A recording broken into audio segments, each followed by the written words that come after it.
Hi friends, எல்லாருக்கும் வணக்கம். இன்றைக்கி பார்த்திங்கன்னா என்னோடய நாத்தனார் வீட்டில் தான் வந்திருக்கேன். இது நாத்தனார் வீட்டு மாடியில் வந்து நான் ஷூட் பண்ணுறேன். இது பாருங்கள், எங்கள் சப்போட்டா மரம் நல்ல பெரிய பெரிய காயாக வரும். நல்லா ஜூம் பண்ணி காட்டுறாங்க. நல்ல பெரிய பெரிய சப்போட்டா இது.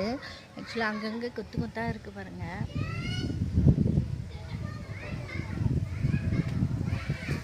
நல்ல பரண்டு இருக்குது.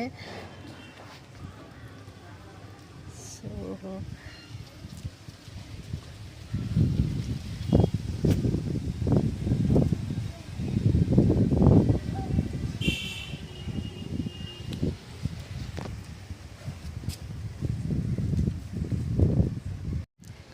இது பார்த்திங்கன்னா முருங்கைக்காய் மரம். பட் எதுக்கு ஷூட் பண்ணியிருக்கேன்னா, ஆல்ரெடி நான் ஒரு வீடியோ போட்டிருப்பேன்.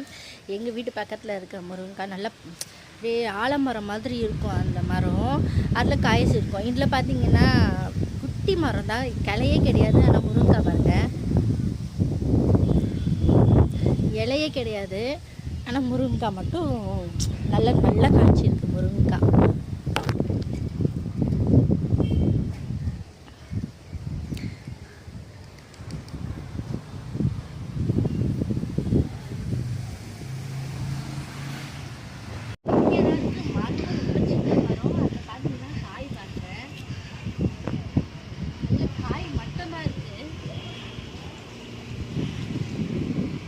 பறித்து நம்ம சாம்பாருக்கு கூட போடலாம். அந்த அளவுக்கு காய் இருக்குது. நல்லா அந்த காயோட வெயிட்லேயே நம்ம என் பேக் சைடு பார்த்திங்கன்னா கிளையும் கிடையாது, மரமும் ஹைட் கிடையாது. ஆனால் காய் மட்டும் நல்லா காய்ச்சி உரம் போடுறாங்க. அதுக்கு ஒரு நாற்று கேட்டு அது கண்டிப்பாக நான் உங்களுக்கு ஷேர் பண்ணுறேன். ஸோ இது பக்கத்து அதே மாதிரி தான்.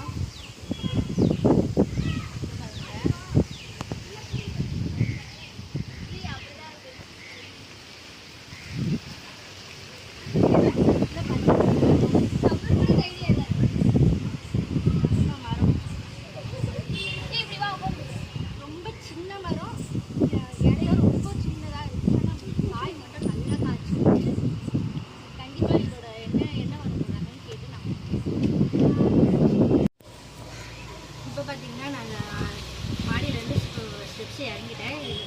Steps balcony. எனக்கு ஆப்போசிட் பார்த்தீங்கன்னா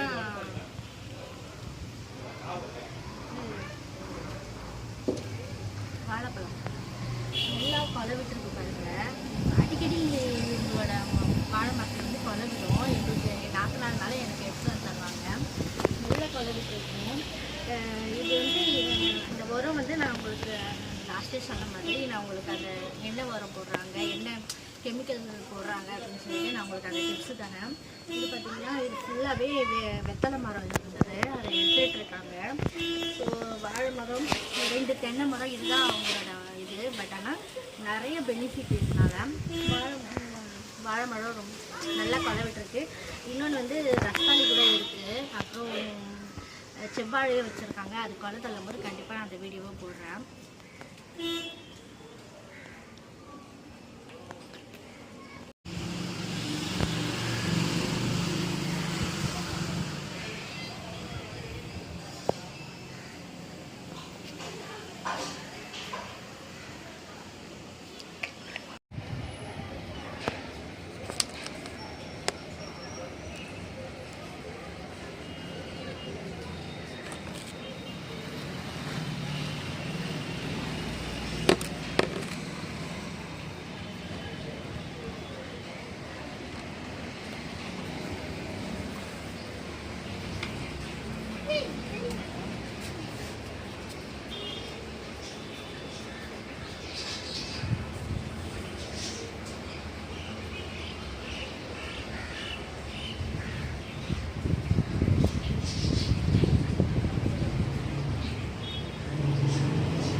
ஹாய் ஃப்ரெண்ட்ஸ், இது பார்த்தீங்கன்னா என் பையன் பிடிச்சிட்டு வந்திருக்கேன். ஆக்சுவலாக கீழே எங்கள் வீட்டு செடியெலாம் காட்டியிருக்கேன் பார்த்தீங்களா, அந்த தொட்டியில் இருந்ததை அவன் பிடிச்சிட்டு வந்திருக்கான். இது விண்வெளி பூச்சின்னு சொல்லிட்டு பார்த்தா அப்படி தான் இருக்குது.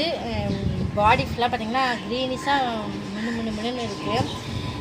இது என்ன பூச்சின்னு எங்களுக்கே தெரியல. நான் வண்டுன்னு சொல்கிறேன், அவன் மின்மினி பூச்சின்றான். ஸோ இது உங்களுக்கு ஏதாவது தெரிஞ்சால் கண்டிப்பாக என்னோடய கமெண்ட் பாக்ஸில் கமெண்ட் பண்ணுங்கள். இது மின்மினி பூச்சா என்னன்னுட்டு. ரொம்ப அழகாக இருக்குது பார்க்கவே, நல்லா அப்படியே மின்னு க்ரீனிஷாக இருக்குது.